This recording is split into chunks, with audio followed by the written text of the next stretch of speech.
बच्चों, let's read the question. The question says a spherical capacitor is made of two conducting spherical shells of radii a and b equal to 3a.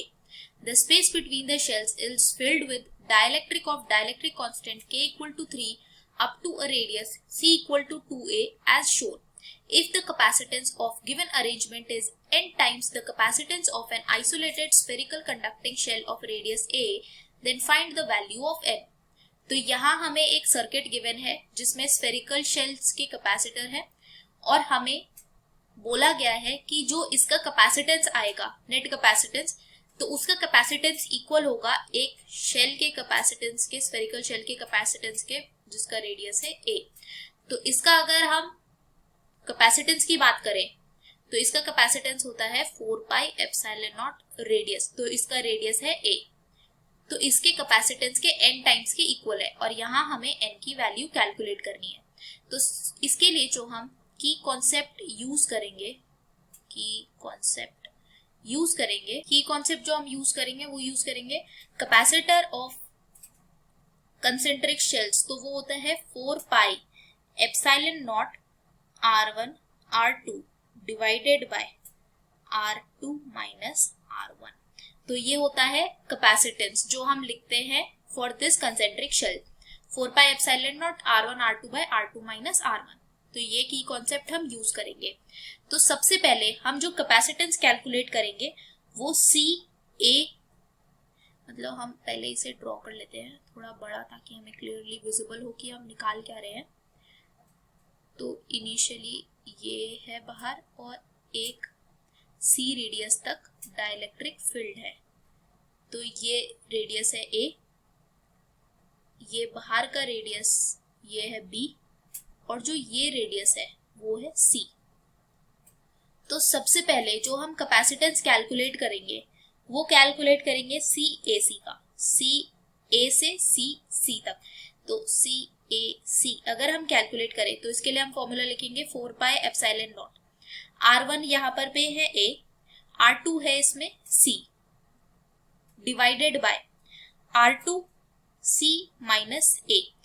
यहाँ पर पे K से multiply भी कर देंगे क्योंकि ये जो एरिया है ये डाइलेक्ट्रिक से भरा हुआ है और डाइलेक्ट्रिक कांस्टेंट हमको कितना गिवन है, 3 गिवन है। तो इसको हम लिख सकते हैं 3 into 4 pi epsilon naught A, C की वैल्यू हमें 2A गिवन है, डिवाइडेड बाय C की वैल्यू 2A है माइनस A। तो इसे हम और सिंप्लीफाई अगर करें तो यहाँ 2A माइनस A आ जाएगा, तो ये और ये कैंसिल आउट हो जाएंगे। तो ये हम लिख सकते हैं 6A multiplied by 4 pi epsilon not, 6A multiplied by 4 pi epsilon naught. तो ये आ जाएगी CAC की वैल्यू। अब हम वैल्यू कैलकुलेट करेंगे CBC की, CB ये बाहर वाला, CC ये अंदर वाला। तो अगर हम CBC कैलकुलेट करें तो हम लिखेंगे 4 पाई एप्सिलॉन नॉट, R1 यहाँ अंदर वाला C है, बाहर वाला B है, divided by B minus A।